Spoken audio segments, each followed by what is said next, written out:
Last year, I had a classmate who didn't like to socialize.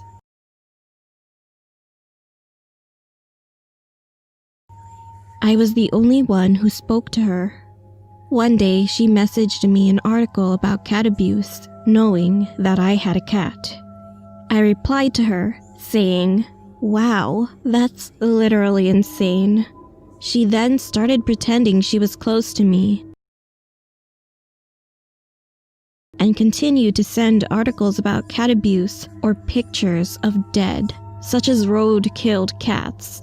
Feeling uncomfortable, I slowly began to avoid her, and one day I suddenly felt like she took a picture of me.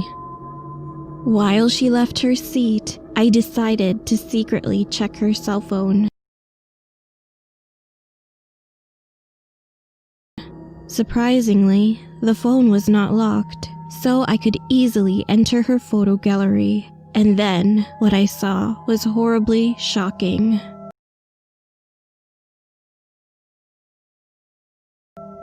There were over 80 photos of me that I didn't even know she took. I got goosebumps when I saw the folder's name. It had my name, and there was one more folder, Cat, which contained pictures of dead bodies and the several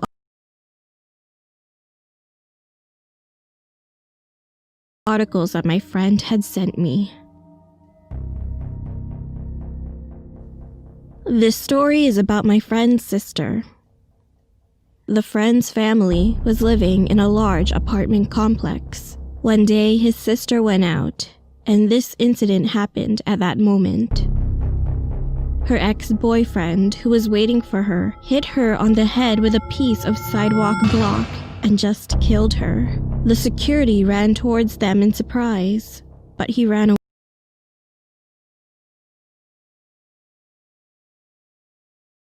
away, went up to the roof of another apartment complex, and killed himself on the spot. After that, there were 2 memorial altars set up for both the woman and the man.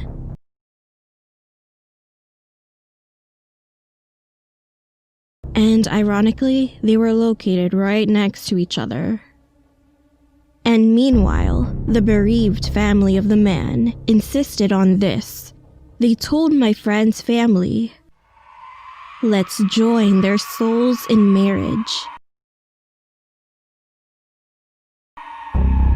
My friend's parents panicked, so they eventually fought with the bereaved family of the man, cursing at them. He told me later that everyone in the memorial altar went crazy that day. One of my teachers told us about a dream she had. She had a dream about 3 or 4 years after her grandfather passed away. In her dream, it was raining hard, and her grandfather, who completely got wet, tried to pass his socks to my teacher. Even though she loved him very much, she kept refusing because she didn't want to receive them for some reason.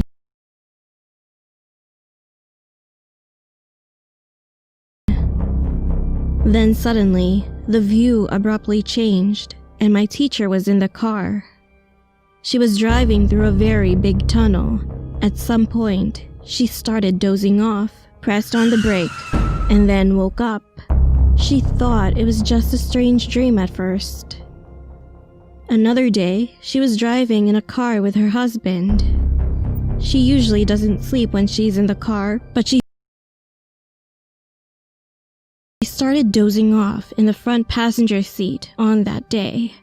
When she woke up, she found that the place they were passing through was the same big tunnel she saw in her dream, and her husband was falling asleep next to her as well.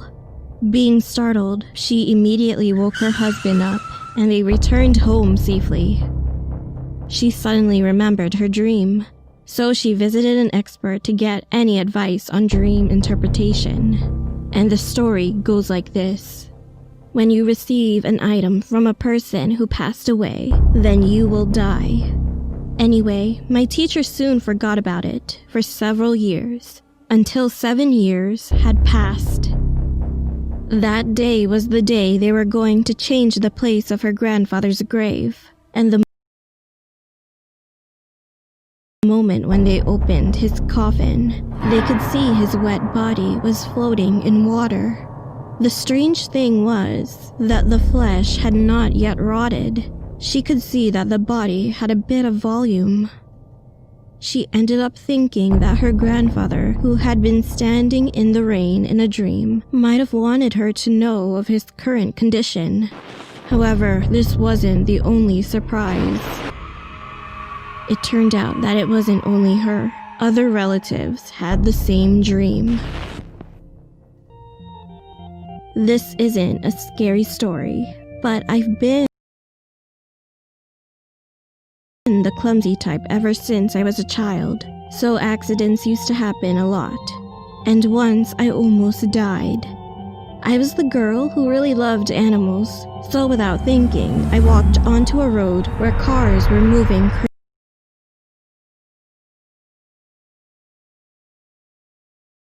crazy fast.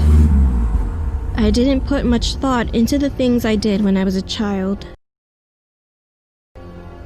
However, as soon as I stepped in, I heard several voices coming from behind me. Watch out!